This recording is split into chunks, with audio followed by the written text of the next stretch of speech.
So good evening and welcome to the LIVErNORTH talk in June 2019. And I'm going to talk about, yes, exactly, some of the research work that we've been doing on reconditioning is probably the right word, organs for transplantation, particularly, obviously, the liver, but we will touch on other things as well. So, introduction. So we've got two forms of perfusion, warm or cold perfusion. And we'll just touch on both of those and talk mainly about liver experience for obvious reasons. But back in 2013 I went for a little tour around the country for a few months and met up with Professor Mike Nicholson as the top right individual, and then this is Professor Peter Friend, and these two guys started the whole work on organ perfusion, and they were the first people in the world to show that you could pump organs with warm, oxygenated blood outside the body, revive them, and then transplant them. So this is where we lead the world. And with their backing, their experience, and their mentorship, the Newcastle program has grown from there. I have learned how to put a hat on since then, and my mask isn't always at an angle as well. So there's a lot of organ pictures, I apologise, but that's what I do. So the ideal organ donor for the purposes of transplantation would be 18 years old, have normal organ function, had died from trauma, typically a motorcycle accident, sustained just a head injury, and everything else would be pristine. They'd have no infection, no cancers, and there would be no period where the heart had stopped and they didn't receive warm blood to their organs. So that's the ideal donor. Of course, these days we just don't see these kind of donors because everybody's very safe, which is great, unless you're waiting for a liver transplant. So that's the back problem to all of this.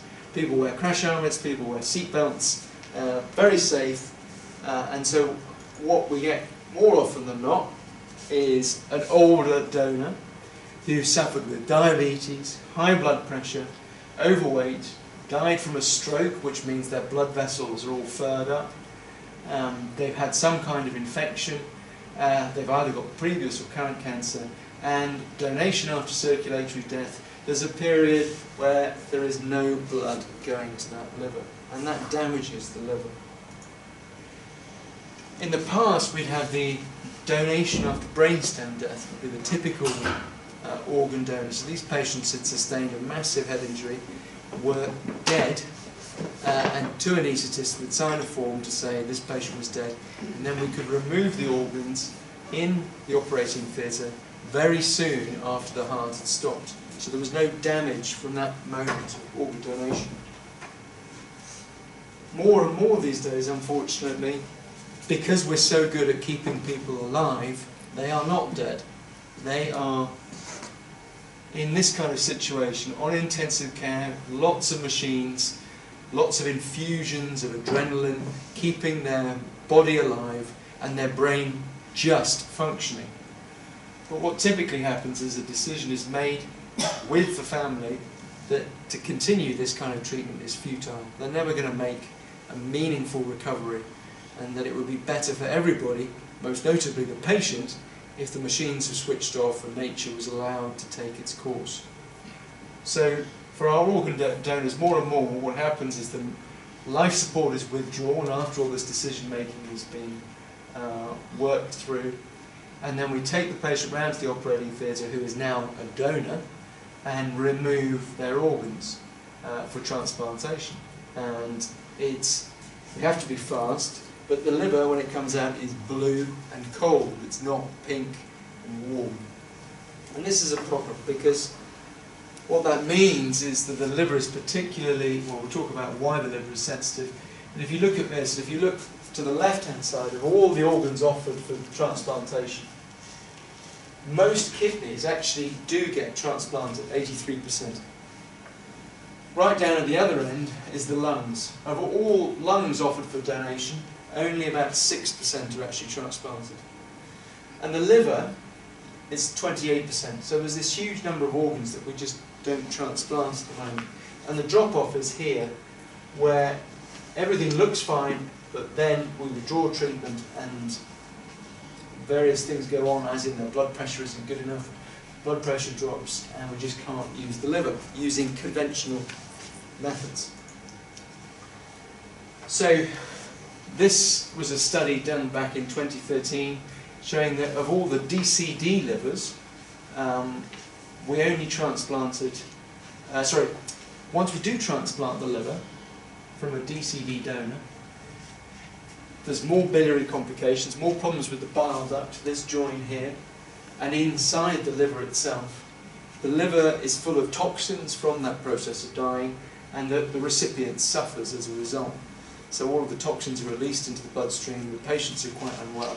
And instead of waking up and going back to the standard recovery ward, they're on intensive care for many days. So what we try and do is avoid these problems. So that means selecting DCD donors very carefully, that we get only the good ones. Excuse me, what's DCD? So that was the bit I was telling you about before, about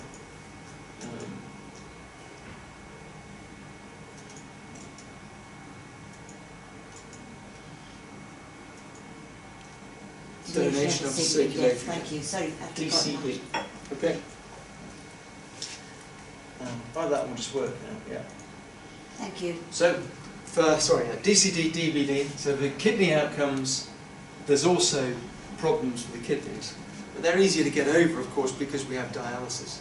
And so, whilst the patient's new kidney is recovering, the recipient can be on dialysis. So, although there are problems, we can overcome them. So the idea with warm perfusion is that you take the liver, either in the donor, when it's normally in an ice box, take it from the ice box and put it on warm perfusion and travel with it in a bus or a van, or before implantation, we can put it on a pump and put warm blood through it and get it to function and see if it's actually a good organ or not, and maybe improve it before transplantation as well. So that's what we're going to talk about, warm perfusion. And these are the reasons we're doing it. To test the organ, increase the number of transplants. So last year there were 1,500 livers offered for transplantation, but only 1,000 were transplanted. So there's about 500 livers each year at the moment which aren't used. And it's that 500 we want to use. So that's old figures, 300 plus. Last year it was 500 livers that weren't used. But also reduce the complications for the recipient and hopefully get them better quicker and get a better result. So it's not necessarily, we think, the miles on the clock, the age of the donor or anything. It's more about the experience and more about the disease within the organ. And we can see that, hopefully, on warm perfusion. Recondition, change, manipulate, all these words we use, resuscitate, but it's not this kind of thing. That's what I want to be clear about. We're not putting 50,000 volts through the liver, attaching it to the patient and then trying to bring them back from the dead. These organs are alive, it's just they're not alive enough. So we're trying to recondition and revive them, but not bring them back from the dead. So it could include, though, these kind of things. So one of the projects we're looking at is maybe just changing transiently the code within the liver so that it doesn't become so inflamed, changing some of the signals, the way that cells talk to each other. We could think about removing the cells. We haven't got to this stage yet, but we're looking at it, removing the cells in the liver and then taking stem cells from the recipient and putting them into the liver and making that liver more like the recipient so they didn't need to take immunosuppression tablets to stop rejection. And I think that's one of the ways this technology will evolve. And then maybe, I'm hoping 20, 30 years down the line, hopefully within my career, 20 years, we'll be able to use maybe pig organs, decellularize the pig organ on a circuit, and then repopulate it with human organs. And so we wouldn't need to use human donors at all, we could just use farm animals. But that's a whole new thing. I'm not saying that's tomorrow, that's a way off. But that's the future, I hope. So how does it work? This is the machine that LIVErNORTH has bought. We've used the machine before, which you'll see, and we've used very successfully, but we've moved into the OrganOx machine. So it's blood from the blood bank. It's clean, new, fresh, alive blood. It's not blood from the donor which has been through the process of dying. It's got nutrients attached to it in these little syringes, and oxygen, that big thing underneath the blood reservoir is an oxygenator, so it adds oxygen. And it's all portable. And one of the ideas is that you just recharge it like your iPhone. So when it comes out of the patient, because there's no oxygen, the battery's running down, but we can put it back on this machine and give it a boost, a charge of energy before. It's not quite as simple as that, but that's one of the theories about how it works. So this is one of the research projects I've been working with. So EVNP stands for ex vivo normothermic perfusion. And we've been looking at delivering small molecules to the organ. And this particular molecule we've been looking at is an anti-inflammatory molecule. So you give it, and it's like, it's not a pill like ibuprofen, but it works in a similar way to Brufen. It reduces the inflammation within the organ. So we can do all of that on the machine. Of course, if it's just in a box on ice, it's in suspended animation. You can't really treat it at all. It's not metabolically active. But when we warm it up, we can start treating it. So that's the other big possibility with this, is that we can give it drugs, therapies to make it better. This is another small molecule made up of amino acids, small building blocks, that we can deliver as well, which I'm not going to go into. And then cells, we can also deliver cells. So these red spots are anti-inflammatory cells, stem cells, from a company in the United States which came from a donor in the 1960s. They're stem cells which have been developed, and they are in anti-inflammatory cells as well. So this is the other way we can look at changing the inflammation within the organ. That was on a kidney model, but we can also do it on a liver. So for livers, what we're trying to do, use more livers that have been donated, improve recipient outcomes, we've mentioned that, improve the patient and staff experience. So when I wrote to LIVErNORTH, this is what I put in the application saying about the machine. This is why we need the machine. This machine is very automated. It runs itself. We plug it in, we press play, and it's a little play button. Press play, and it just works. And on that machine, for 24 hours, the liver is fine. That's the standard evidence at the moment. So at the moment for liver transplantation, if an organ becomes available, from the point of donation to the point of it's awake again within the recipient, we've got about 14 hours, probably maximum. If the liver's in Portsmouth or the Outer Hebrides, obviously it's going to take us 6 hours maybe to get the organ here.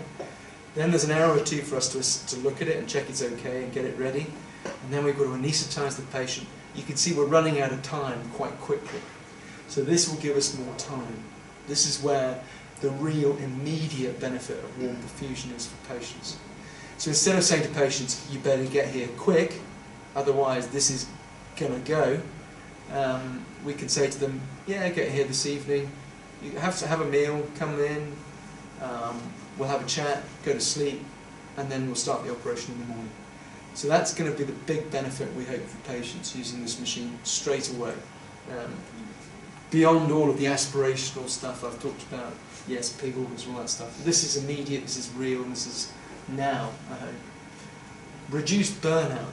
We're all working on-call shifts, long hours, through the night, operations, clinics the next day.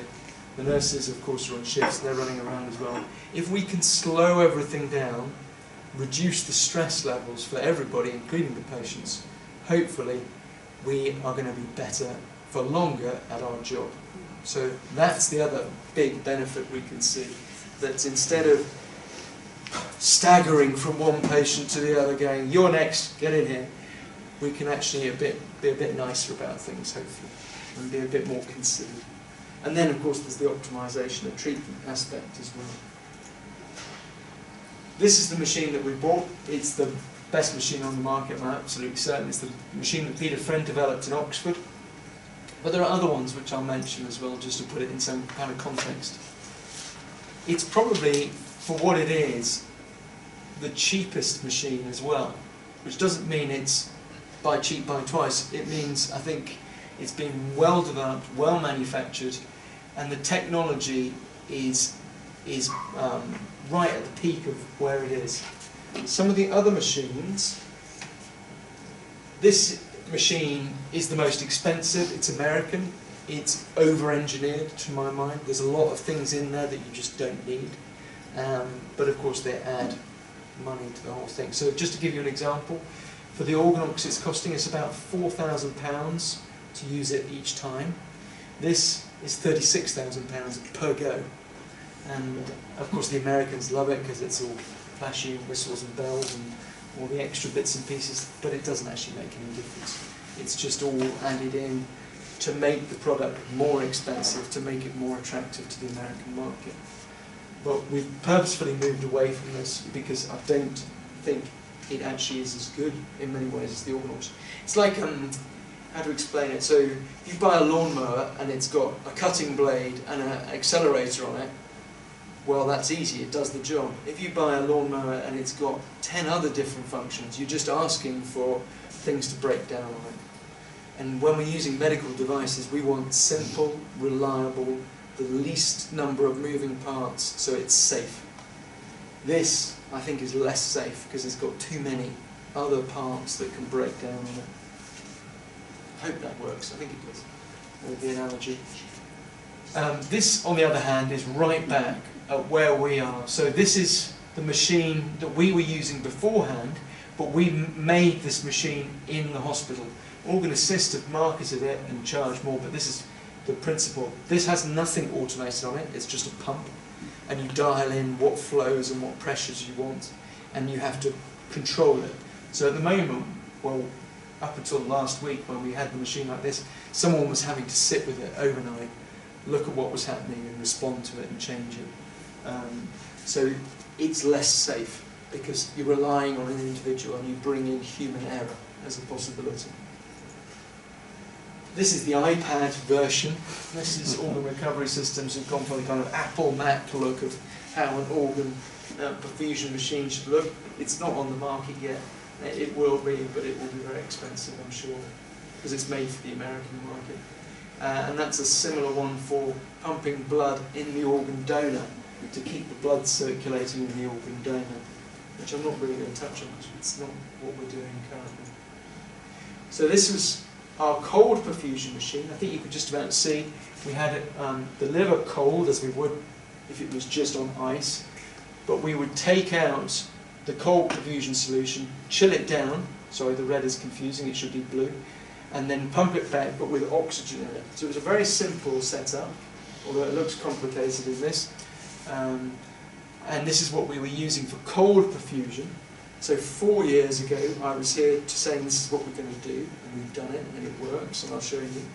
And we're still going to use this machine because this is very cheap, very straightforward, very simple, very effective for that DCD donor, and I'll explain why. This liver sits in the bowl, we pump it with cold, so that's 5.8 degrees Celsius as opposed to body temperature 37. So we don't have to provide as many nutrients, as much oxygen, but it's enough to keep the liver going. I'm not sure if this is going to work, but hopefully it will. This is the liver being pumped. A key part of it, when you breathe in, your lungs expand and it sucks blood out of your liver below the diaphragm. And what these machines, the best ones, which what ours do, quick time not available, it's not going to work, is suck the fluid out of the liver as well. So this tube in here sucks a lot of the fluid out and then pumps it back. So the liver doesn't swell up and become congested and full of fluid, which is something we want to avoid. And straight away, that period when I was saying when the liver is blue and cold and there's no blood circulating, clots form within it. And so when you take the liver out, there's all these clots you can see within the circulation. And of course, if you've got clots inside your liver, when you put it into the patient, that bit of liver doesn't get any blood, and that bit of liver dies. So one of the things it does is straight away is it pumps out all of those clots. That's the same bit of liver but it's changed colour. It's a lot nicer, browner, uniformly perfused colour, and the clots have gone. So at one level as well, the simple act of just pumping fluid through it, washes the liver inside. So that's why we think one of the ways it works. So these are the 10 transplants we've done. I'm not going to spend a lot of time on that, just because there's a lot of information there. But those 10 transplants were from over 2 years ago, you will have seen there, and we're on YouTube as well. I don't want people recognising their own transplant. So the comparison, so what we did was we took the first 10 patients we did using this cold perfusion pump and compared them to 36 patients previously who'd had transplants just using the ice box, and to see if it was better. They were similar patients, so we matched them as best we could between the number of DCDs, 70% and 75%, the age, previous transplants. So we had more of our patients who were retransplants. They were more complex in this, because that's what happens, unfortunately. People's livers fail and they need a retransplant. But in terms of the cold time, they were very similar, 500 minutes, so nearly 10 hours. And then these livers were pumped for about 2 hours on average. So it's quite a short period. It's only 2 hours, so the liver arrives, we have a look at it, it looks okay, and then you say to the recipient, we're going to go ahead. And whilst they're having their anaesthetic, we do the pumping bit. So it's very straightforward. So we're there anyway, and we're just giving it that little bit of boost, we hope, before we transplant it, plus the wash, plus delivering nutrients as well. MELD scores, you may be aware of MELD scores, the idea that your liver disease can be scored as how severe it is, and the bigger the number, the more severe the liver disease is. And so we compared them, and actually the patients we transplanted had more severe liver disease compared to the old series. So actually, these patients are having more retransplants, they've got more severe liver disease, and so they should have worse outcomes. But actually, as you can see, they're doing better straight away. So on this graph, this is everybody's alive 100%, nor is everybody's dead. And as you go time along here, at this stage, no one's died from our new treatment, the perfusion, but actually 1, 2, 3, 4 people have died already at this stage with the old treatment. So that is certainly ongoing evidence that we think that this is making a difference to patients. This P number needs to be less than 0.05 for it to be significant, for the statisticians to tell us that this is a big difference. But you can see at the moment the way it's going. We've had 1 liver lost to rejection. This was a man on his 3rd transplant, and his body rejected the transplant, but it wasn't a function of how well preserved the liver was. So already we're seeing big differences in those livers. And that was LIVErNORTH funded as well, that project. Okay. So, yeah, there you go. There's a lot of people alive because of all your hard work. And enzymes in the recipients, so we can look at the amount of death enzymes. So when the liver dies, each cell releases this enzyme, alanine aminotransferase, and you can see actually that this box is actually smaller and more compressed than this box. Anyway, that's a biochemical finding. It's less important than what actually happens to patients. But in terms of the bile ducts, so the bile ducts are what seems to take the brunt of the injury in DCD transplantation. And the old patients needed a lot more, had more ischemic cholangiopathy, bile duct injury, and we just haven't seen that with this short period of washing with cold preservation solution. It seems to have got rid of that problem for these patients. So we are very happy with the results, and that's the results presented in a different way. What it didn't translate to was the length of stay in hospital, unfortunately, but that's because of 1 or 2 patients. This was a guy on his 4th transplant, and this was the guy on his 3rd transplant. So the trouble is you have these people who, it's taken us 12, 18 hours to do their operation. That is the defining factor of how long they're staying in hospital, not how good the liver is. It's the length of surgery that these guys have had to have. So we talked about washing the liver, replenishing the energy, the ATP, within the cells. And I won't go into that bit at the moment, but and this is an area of death within the liver on a patient who didn't have the perfusion. So this is the kind of thing I was showing you with the clots. If you don't wash out the clots, you get these areas of dead liver within the liver. That work was all done by this chap, Rodrigo, who was my research fellow for 3 years, and in that time he started using the same circuit to do warm perfusion. And this is some of the things that we put in the warm perfusion circuit. It's just to introduce warm perfusion. You might say, well, why do warm perfusion when cold perfusion is so good? But of course, cold perfusion, what we can't do is keep the liver alive for longer. So we haven't added in all of the extra stuff about improving the patient experience, being able to do transplants in the morning. We're still rushing, we're still speeding to get things done as quickly as we can. But warm perfusion, we were hoping if we could use some of the things we'd learned in cold perfusion, we might be able to do these things. And one of the things was about scanning the liver, looking for these areas before we transplanted. And this isn't going to work because the previous one didn't work. But you can, or maybe it will, no, QuickTime not available. But with this scanning the liver on the back table, as we call it, before you put it in, you can see big differences with both warm and cold perfusion. And that's after the wash, the liver is so much healthier, there's uniform blood throughout it, whereas before there's all these areas which blood just isn't getting to.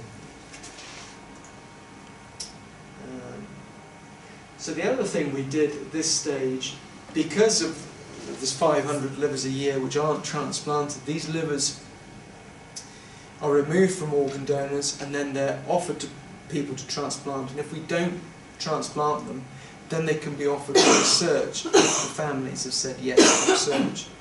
So then those of us with research projects wanting to look at reconditioning organs put our hands up. Well, it's a text message, we say yes, we'll take that liver. And what we did is we took 5 livers and we kept them cold for another 24 hours, and then we mimicked the process of warming them up to stitch them in.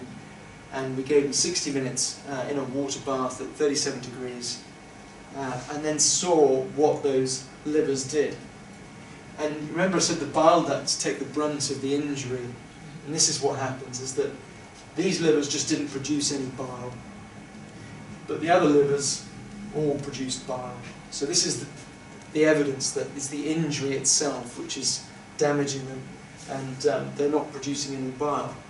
But what was even more interesting was that actually the liver cells, after that long period, were still functional, and they worked really well. So lactate is a breakdown product of sugar within your liver, and lactate is a sign of whether your liver is working or not. And there was no difference between the livers that had been stored for 2 days as opposed to the livers we put on the pump straight away, meaning that the liver cells were still fully functional. And that was really interesting to us. I think it's the next slide, because it opens up this possibility. So, if your liver suddenly died because of a disease, sometimes, most commonly, it's an overdose. So a lot of young patients in a bit of a mental crisis decide to swallow a lot of tablets. Paracetamol, it's easy to get hold of, but it's highly toxic to the liver. And we have referrals every week from patients who've had paracetamol overdoses.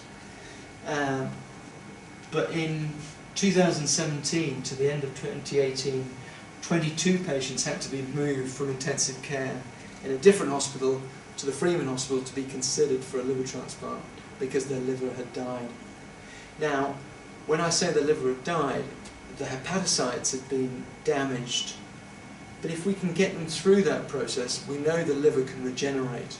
If we can give them a bit more time, then their own liver can recover.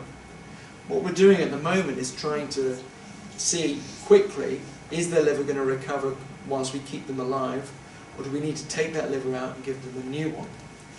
So a lot of patients we're trying to treat with transplant, but of course these patients are very sick, they've only got a short period of time to get a suitable liver. and they may not be offered a suitable transplantable liver with healthy bile ducts in a short period of time. But if we can get a liver which hasn't got healthy bile ducts and attach them to that and keep their liver going, then we think we can probably get them better without giving them a liver transplant. So instead of waking up from this coma and realising you've had a transplant and you're going to have to take immunosuppression for the rest of your life, and you've got a massive scar and all the problems that liver transplant brings with it, if we could take one of these livers that's not transplantable, 500 a year, and just attach it to the patient and then pump blood through the liver and then back into the patient, we think we can detoxify that patient using one of these livers. So it's been done. It's been done about 200 times since 1950, back when transplant was in its infancy, but about the year 2000 it just stopped because liver transplant was getting so good and we didn't have many livers to offer. What's changed, of course, now is that we've got lots of livers being donated, they're just not suitable, and people have thought they're untransplantable. Well, they are untransplantable, but I think we can use them in these kind of liver support devices. And there are patients who need them, so just 2-year period, 10 patients died in the Freeman Hospital with fulminant liver failure. One was transplanted, but it was too late, and the liver died with them. But if we can bridge them to transplant, get them a little bit better so they can have an effective transplant, or rescue them so they don't need a transplant, now we've got this equipment in the Freeman Hospital. Now we know we can keep livers alive. We keep patients on bypass anyway during the liver transplant operation. What we're planning to do is just merge these two circuits. So the patients in an operating room, we put them on veno-venous bypass, take their blood out on a pump, and then we pump that blood through the liver and then back to the patient. So we've set this up. We're going to be, well, we're the only hospital in the world which is currently authorised to do this. There's a few governance issues I've still got to work through. But this is, by the end of this year, we will have treated a patient, I think, using this circuit. And it's the OrganOx machine that's using. No, this is separate. So yeah. The OrganOx machine is not licensed to do this kind No. of thing. And the company say, absolutely not, you cannot do this. But this is where the Freeman, the Institute of Transplantation, and the history around this institution works, because we have a lot of machinery within the Freeman Hospital which has been developed by Freeman for Freeman patients. And because this is for patients within our institution, the MHRA, all of the regulatory bodies say, as long as you're happy treating patients within your institution, and I've got a lot of support on the back of the success we've seen already from my colleagues and from the New Interventional Procedures Committee and people. When you go to them, you say, this is my plan, this is what I want to do, this is what we've tried before and it's worked. I think this will work. So there's a guy, very successful doctor, Coulthard, who developed a paediatric dialysis machine in the 1980s, which is still being used in the RVI very successfully to treat patients with kidney failure, and it's very similar to this. And that's where we, as clinicians, are very well supported by this trust, with the right overview and the right governance. Now, does the trust get it right all the time? No. There has been high-level cases where they've got it wrong, and I'm very aware of that. And the team we've assembled within the hospital is very aware of that, and we're going to make sure this is as safe as we can do it. But I come back to this. These patients are dying. Mm-hmm. I cannot really make it worse for them, because they're going to die. And we know the ones who are going to die. So if we can treat them and bring them back, that's got to be a gain. I've got so Professor Peter Friend, Professor Nicholson are on our external review committee. They're very keen to see how this works out in the Freeman Hospital. And of course, if it works, if we can get it to work, and I think we're probably the only hospital who's set up to be able to do this, because we have cardiothoracic surgeons who run bypass circuits, and John Hayden Smith is part of this team, who's the lead for ECMO in the hospital. We have the ITU within the Institute of Transplantation, literally 3 doors down from our operating theatre, so we can move patients backwards and forwards very easily. We have physicians, intensive care doctors, transplant surgeons, ECMO specialists, liver failure specialists, all in the one place. If you go to places like King's College in London, they don't have this in the same place. Papworth and Addenbrooke's aren't even on the same site. Well, they are now, but they're still struggling to work together. So it's about right place, right time, right people, right technology, and I think we've got that. I think we've got that. Time will tell. But this is where this is all leading by the end of the year, I think. So this is what keeps me excited about, you know, real possibilities of improving patients. Who's helping you at the management level, the directors? John Byrne, is he on? So we've got, he's very aware of what we're doing. We interact with the New Interventional Procedures Committee, because this is a new interventional procedure which is chaired by a dermatologist. But anyway, Nick Reynolds is very supportive. Andy Welch, the medical director, I've got a letter on my desk from him about this, and we respond. And then there's the blood transplant research unit as well, which is based here, which I work with.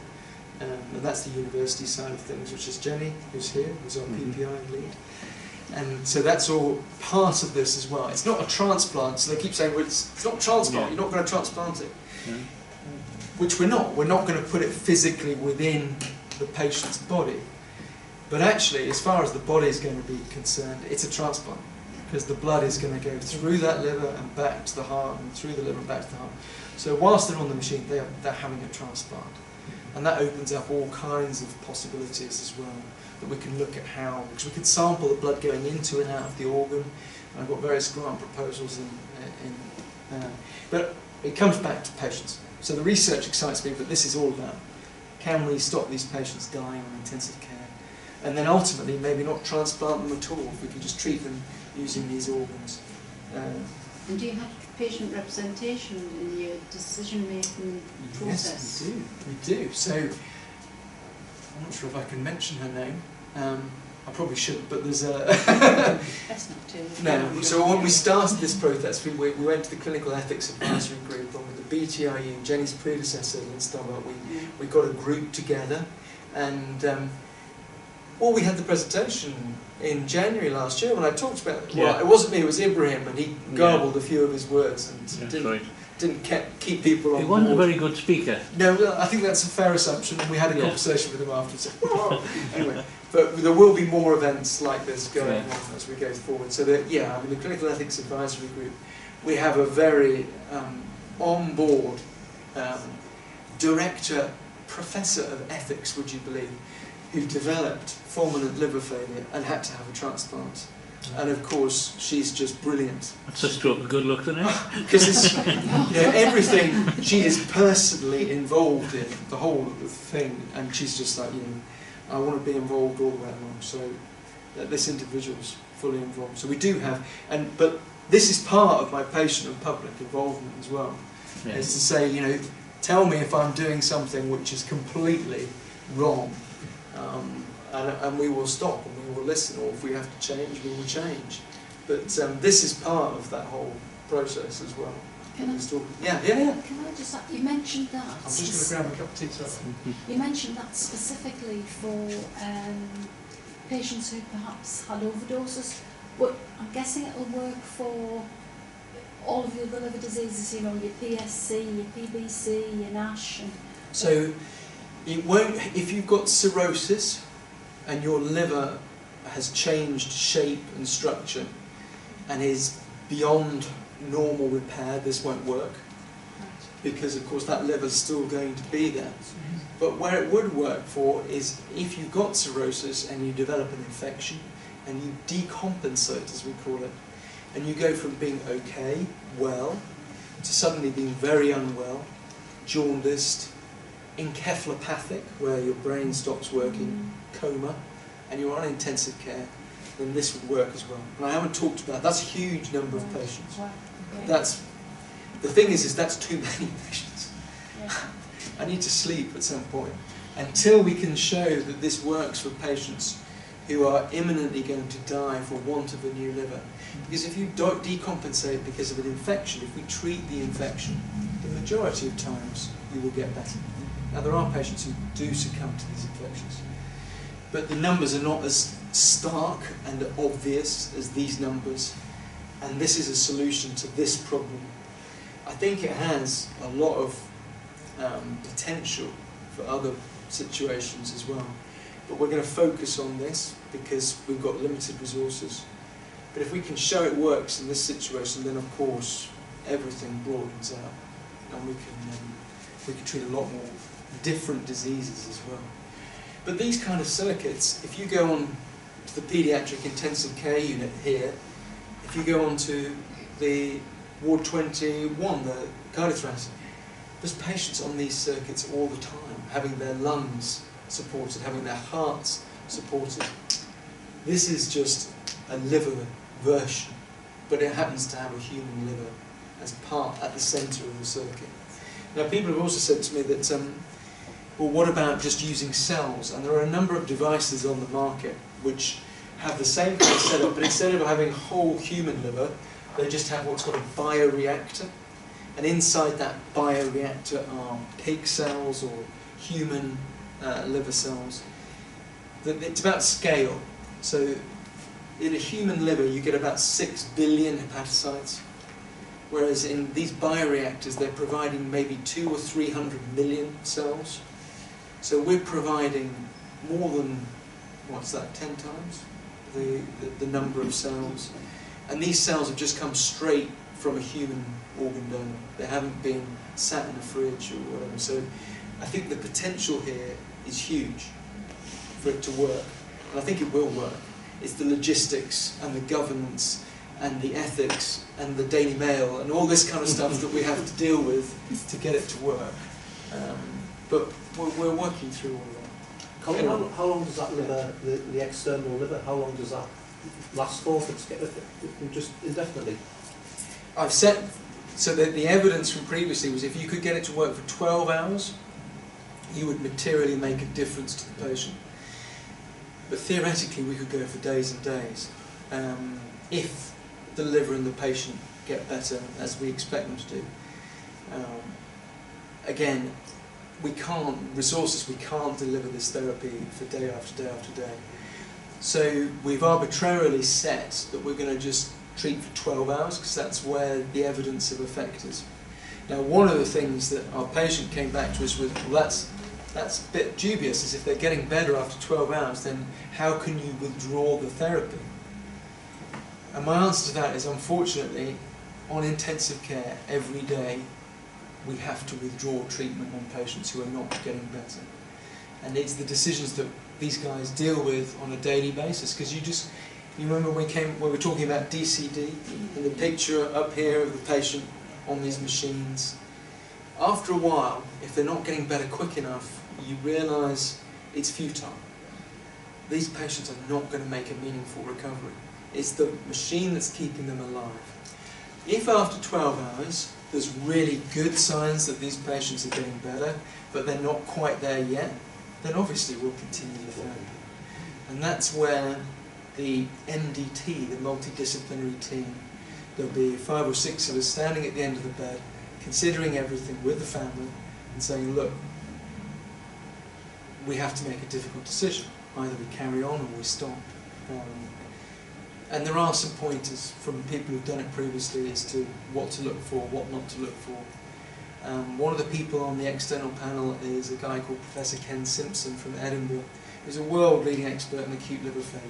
And he says he knows. If you give him the figures, he'll be able to tell us. And we've got experience as well. So there's a number of issues here. And this is, again, the really interesting bit for me, because it's about patients, it's about what do patients want, what's realistic, can we deliver it, and what's right, what's the right thing to do for patients. If they're getting better, we'll carry on, and we'll keep going, and we'll keep going, and we'll keep going. But at some point, if they haven't recovered quickly, we know that they will deteriorate again. So it's balancing all of that lot up. Anyway, I'm probably running over because I get very excited when I'm talking about this. the background to all of this, going back to where we were, I thought I'd put that in there because it led on from Rodrigo's work in the warm perfusion and that machine, because that's the machine we're going to use. This is the first kidney transplant we did on warm perfusion on the left from Professor Nicholson, and that's the first liver. This was all facilitated by the Blood Transplant Research Unit, which was a big investment by the National Institute for Healthcare Research, NIHR, back in 2016. And all of this is built on that huge investment. They put millions into this institution for it to work, and it is working. But this is where we are as of last week. So this is the OrganOx machine which I showed you right at the beginning. This is it in the Freeman upstairs being used for a human liver for transplant last week. I was on call, we accepted the liver, it came from down south, I won't tell you where, because it's very recent, and it arrived in Newcastle, but the liver wasn't quite right. There was a lot about the donor was overweight, diabetic, hypertensive, 72 years old, all of the things that we talked about at the beginning, and we thought, this patient, we've gotten very sick, she's got something called hepatopulmonary syndrome, where a liver failure had caused her lungs to fail as well. So not only one organ failure, but two organ failure. And we thought, we cannot have any kind of dysfunction from this liver. It has to work really well straight away, otherwise the patient's not going to survive. So we tested it on the machine, and the conclusion was, lots of conversations, that it wasn't right for our patient. So this is what's changed over the last few years with the National Liver Offering Scheme, is that we had to then offer it back to NHS Blood and Transplant and say, this recipient who this liver was offered for, it wasn't good enough, but we think it's good enough to transplant. Can we bring another patient in? And to which they said no, because there's a patient in Birmingham who is higher up on the waiting list. So what did we do? We put the lid on the machine, got an ambulance, put it in the back of the ambulance, went to Birmingham, and it was transplanted later that month. So this is going to happen more and more, I think.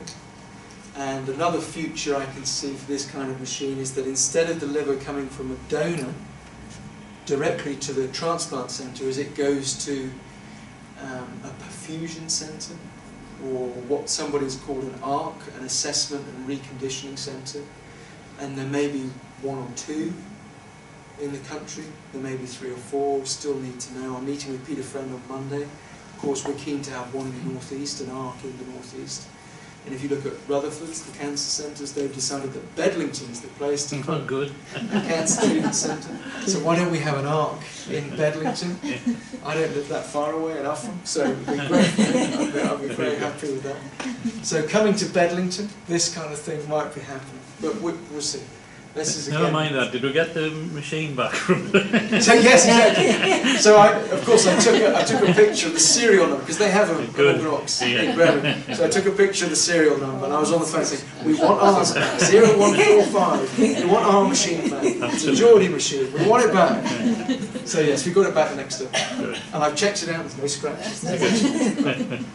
So yes, and the patient's done very well as well. Ideally, if this all takes off, then you've still got the problem if they're in the Outer Hebrides or, land. Yes, but this machine will go in the back of a plane, will go on a bus, Right. or we do what we're doing already, which is put it cold, transfer it to the ARC cold, put it on a pump then, it stays overnight, the ARC centre sends an electronic MOT, for want of a better word, about the organ to the recipient centre. The recipient centre says, we'll take that, and then it gets transported slowly across the country on a van with that, and it arrives at 6 AM. There's a final check that the liver's okay, and then we go to the operating theatre at 8 o'clock, 9 o'clock. Once we've had breakfast, croissant, all this, it's all done at a nice pace, controlled, safe, rather than, quick, run, get to theatre, now, go, which of course brings in more risk. So I think this is a really nice future for us as transplant surgeons and for patients as well, just to be able to say, you come in the day before, we'll check you're okay, stay overnight, have a sleep, wake up in the morning, we'll check everything's okay, instead of, don't have anything to eat or drink, which is what happens now. It's 2 o'clock in the afternoon, don't have anything to eat or drink, get here as fast as you can, then you arrive, and then there's a delay, the organ donor operation, but they can't eat or drink, so they're sitting starving, waiting to hear. And then the liver doesn't arrive at midnight, it's 4 AM it arrives, because there's been other delays. And of course we've had to fly it in a jet from Plymouth to here at the cost of £11,000. That's what it costs to move organs. £4,000 for this, £11,000 flight. All the CO2 we're releasing, doing all of that as well. So there's just so many negatives about our current system. When you see what we could be doing, just put it in the back of a van, drive slowly, electric van, whatever, drive slowly, go to the Ark, drop it off, look after it overnight, and then transplant. I think this is a real future for transplantation. It's not pie in the sky, it'll happen. In the next year or two it'll happen. But of course it demands investment. People have to look for investment. These guys are very willing to invest. Because this is UK PLC at its very best. No matter what you think of Brexit, whatever, but these machines are being sold across Europe, across the States, from a company with a revenue of about 500,000 6 years ago. They're now worth 20 million and climbing rapidly.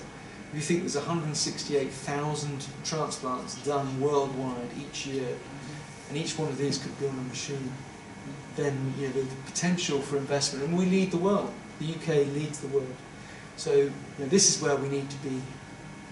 Unfortunately, we're talking about Brexit, Boris, and all this kind of stuff. But this is the kind of thing we should be talking about as the future for UK manufacturing in Bedlington, UK industry, all that kind of thing. This is a real potential. And when I write grant proposals, I'm always talking about investment, economic possibilities, intellectual property, manufacturing, this kind of thing. So it wins on so many levels, if we can just get past Brexit.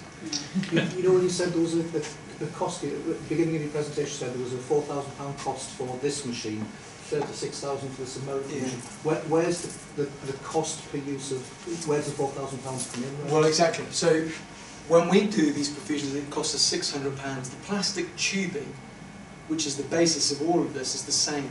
It all comes from a factory in Amsterdam.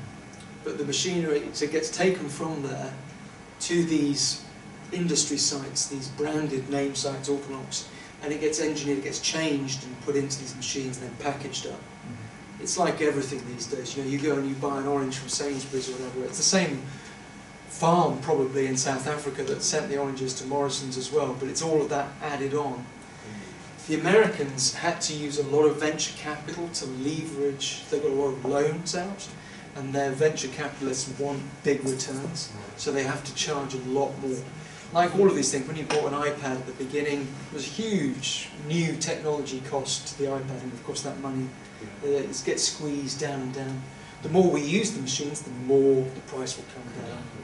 And once people see the return on their investment, they'll leverage more investment. So there's the same economics that goes on with Hoovers, or Dysons, or whatever. All of this machinery is the same kind of market, but it's the medical market.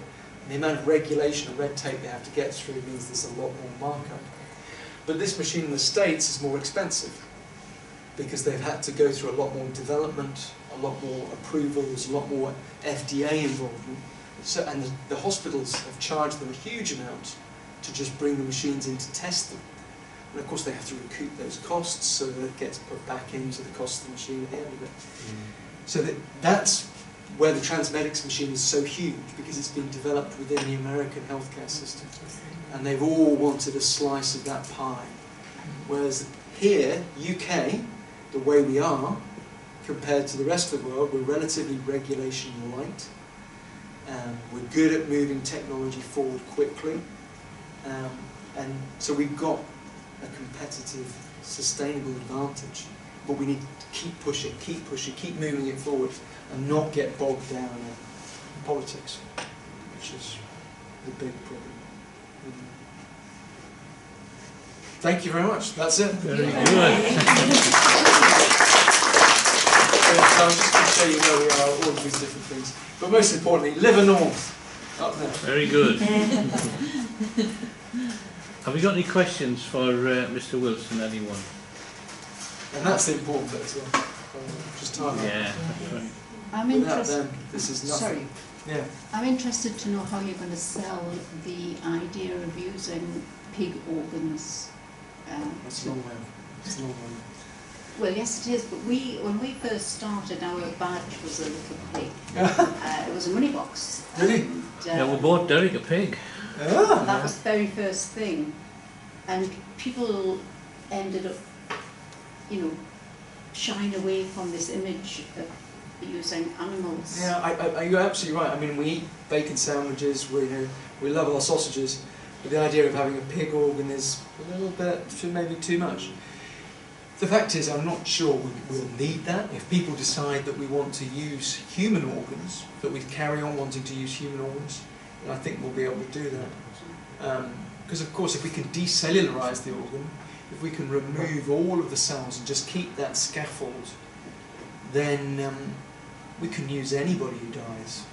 Whether you're 95, riddled with lung cancer, whatever, we can use you as a donor. And of course, we're hoping at some point that the population is going to become steady and the number of people who die and the number of people who are born will become equivalent. So that's a possibility.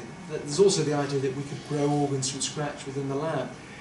And there's a lot of stuff on the internet, there's a lot of stuff in the academic literature about being able to grow organs.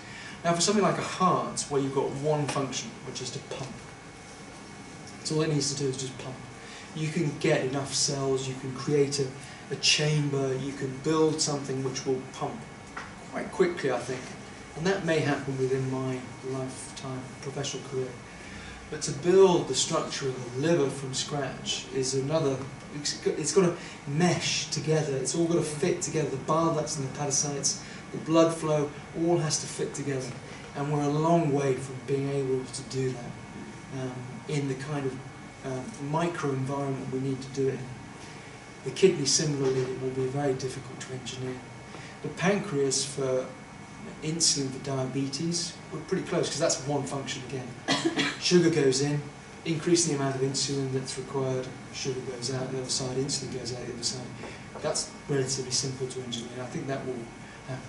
So it's going to be different for different organs, but for the liver I can't see, we're going to need a scaffold at least, that kind of size scaffold, which we can get from a human organ donor, and we can get from a pig, because they're similar size, similar shape.